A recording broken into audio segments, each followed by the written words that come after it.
వినాయక నవరాత్రి ఉత్సవాల్లో ప్రధాన ఘట్టమైన నిమజ్జనానికి రంగం సిద్ధమైంది. 9 రోజుల పాటు భక్తులు పూజలు అందుకున్న గణనాథుని గంగమ్మ ఒడిలో కలిపేందుకు భక్తులు సిద్ధమయ్యారు. దీంతో ఘట్టమైన నిమజ్జనానికి సన్నాహాలు తుది దశకు చేరుకున్నాయి. రాజోలు కనకదుర్గ అమ్మవారి ఆలయం వద్దకు వరుస క్రమంలో చేరిన 150 విగ్రహాలకు ఎమ్మెల్యే దేవ వరప్రసాద్ కొబ్బరికాయ కొట్టి లాంఛనంగా నిమజ్జన ప్రక్రియ ప్రారంభించారు. రాజోలు తాలూకా పరిధి మామిడి కుదురు, రాజోలు, మలికీపురం, సకినేటిపల్లిలో ఉన్న 150 విగ్రహాలను రాజోల్ పుష్కర ఘట్ వద్ద విశిష్ట గోదావరిలో అంగరంగ వైభవంగా నిమజ్జనం చేస్తున్నారు. ఎటువంటి అవాంఛనీయ సంఘటనలు జరగకుండా సిఐ నరేష్ కుమార్ ఆధ్వర్యంలో పోలీసులు గట్టి బందోబస్తు చర్యలు చేపట్టారు.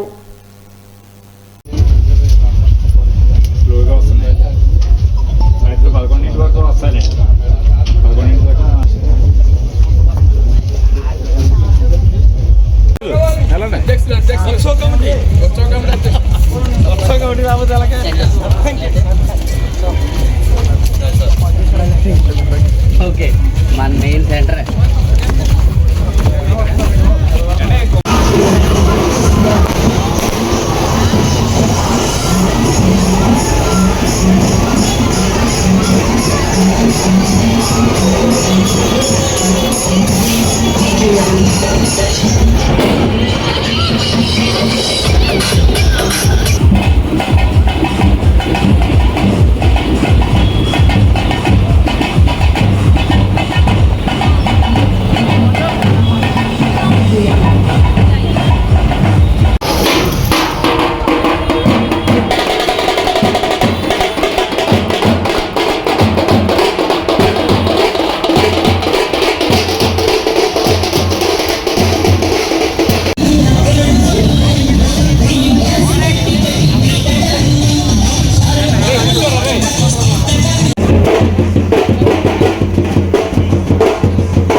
ఈరోజు 9 రోజులు పూర్తయిన సందర్భంగా నవరాత్రులు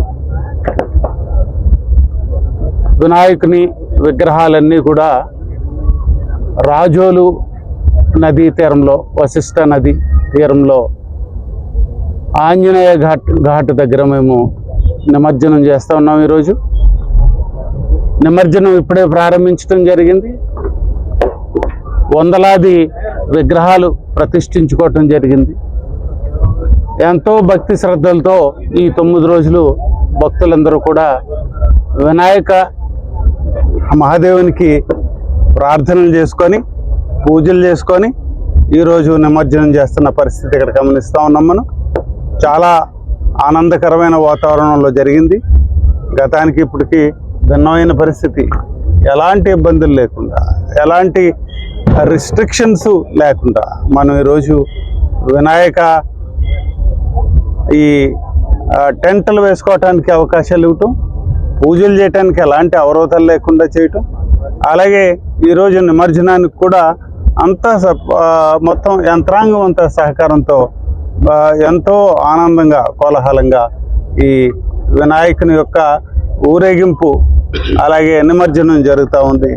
దీనికి అందరికీ కూడా ముఖ్యంగా యంత్రాంగానికి, ప్రభుత్వ యంత్రాంగానికి అందరికీ కూడా నేను వారికి కృతజ్ఞతలు తెలియజేస్తూ ఉన్నాను. అలాగే భక్తులందరికీ కూడా నేను అభినందనలు తెలియజేస్తూ ఉన్నాను. ఉత్సవ కమిటీలు ఉన్నాయి, ముఖ్యంగా ఇక్కడ ఉన్న ఉత్సవ కమిటీలు కానీ అలాగే మొత్తం మా నియోజకవర్గంలో ఉన్న ఉత్సవ కమిటీలందరికీ కూడా నా అభినందనలు తెలియజేస్తూ ఉన్నాను. చాలా బ్రహ్మాండంగా మీరు ఈసారి వినాయకుని యొక్క ఊరేగింపులు కానీ, ఆయన యొక్క గొప్ప కార్యక్రమాలు కానీ మీరు చేయటం, వాళ్ళు నిమజ్జనం చేసుకోవటం అంతా కూడా శాంతియుతంగా చేయటం మీకు అందరికి కూడా నేను మరొక్కసారి అభినందనలు తెలియజేసుకుంటూ, రాజోలు ప్రజలందరికీ కూడా తప్పనిసరిగా ఆయన యొక్క ఆశీస్సులు ఉంటాయి. ఇది మీకు బిగినింగ్, ప్రతి ఉత్సవానికి లేకపోతే ప్రతి పండగకి కూడా వినాయకుని యొక్క పండగ ఆరంభం అవుతుంది.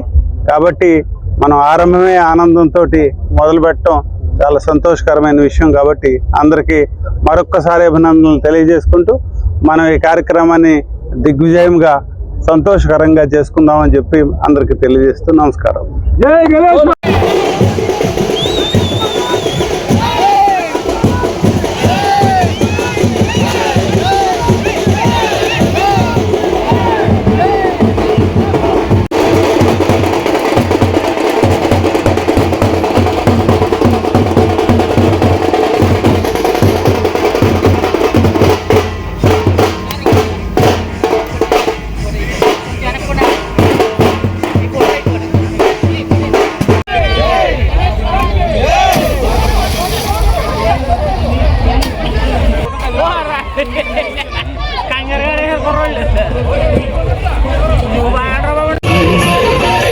చిన్నారి చిట్టెలు కలా భరించరాలంబోదర పాపం కొండంత నిడమటలు కక్కిందిరా ముజ్జగములు తిప్పిందిరా ఓ ఓ ఓ జన్ गणेश महाराज की गणेश महाराज की गणपति बप्पा